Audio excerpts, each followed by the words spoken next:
வணக்க மக்களே, இன்னைக்கு நம்ம என்ன பார்க்க போறோம்னா, தோற்றாலும் சிஎஸ்கேவுக்கு எகிரிய ரன் ரேட், புள்ளிப்பட்டியலில் நிகழ்ந்த பெரும் மாற்றம்.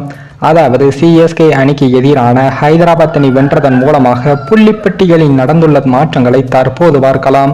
சிஎஸ்கே அணிக்கு எதிரான போட்டியில் ஹைதராபாத் அணி 6 விக்கெட்டுகள் வித்தியாசத்தில் அபார வெற்றியை பெற்று உள்ளது. இந்த போட்டியில் முதலில் பேட்டிங் ஆடிய சிஎஸ்கே அணி 20 ஓவர்களில் 5 விக்கெட்டுகள் இழப்பிற்கு 165 ரன்களை மட்டுமே சேர்த்தது. அதன் பின் களமிறங்கிய ஹைதராபாத் அணியானது 18.1 ஓவர்களில் 4 விக்கெட்டுகள் இழப்பிற்கு 166 ரன்களை சேர்த்து வெற்றி பெற்றுள்ளது. இதன் மூலமாக ஹைதராபாத் அணியானது இந்த சீசனில் 2வது வெற்றியையும் பதிவு செய்து உள்ளது.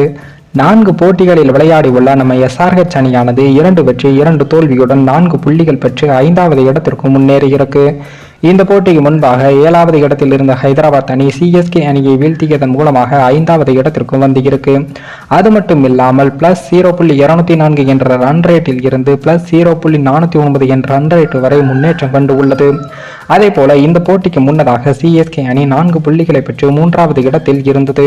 இந்த போட்டியில் தோல்வி அடைந்ததன் மூலமாக 2 வெற்றி 2 தோல்விகளுடன் 3வது இடத்திலும் நீடிக்கிறது.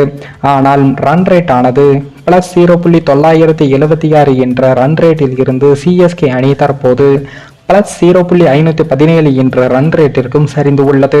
சொந்த மண்ணில் ஆடிய 2 போட்டிகளிலும் வென்ற சிஎஸ்கே அணியானது வெளி மைதானங்களில் விளையாடிய 2 போட்டிகளிலும் தோல்வியை சந்தித்து உள்ளது. இதனால் சிஎஸ்கே அணி ரசிகர்களும் சோகத்தில் இருக்கிறார்கள்.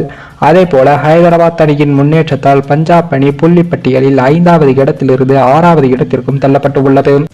அதே போல் 6வது இடத்தில் இருந்த குஜராத் அணி 4 புள்ளிகளுடன் 7வது இடத்திற்கும் தள்ளப்பட்டு உள்ளது. புள்ளிப்பட்டியலில் 3வது இடத்திலிருந்து 7வது இடத்திற்கு வந்து இருக்கும் 5 அணிகள் 4 புள்ளிகளுடன் அடுத்தடுத்த இடங்களில் உள்ளது. இதனால் அடுத்தடுத்த போட்டிகள் நடக்கும்போது புள்ளிப்பட்டியலில் எண்ணற்ற மாற்றங்கள் இருக்கும் என்றும் எதிர்பார்க்கப்படுகிறது. மேலும் இந்த வீடியோ ஏதோ ஒரு விதத்தில் உங்களுக்கு பிடித்திருக்கும் என்று நினைக்கிறேன். நம்ம சேனலுக்கு புதிதாக வீடியோ பார்க்கிறீர்கள் என்றால் மறக்காமல் சப்ஸ்கிரைபர் செய்துவிட்டு பாருங்கள். இன்னொரு வீடியோவில் சந்திக்கும் வரை நான் உங்கள் தமிழ்.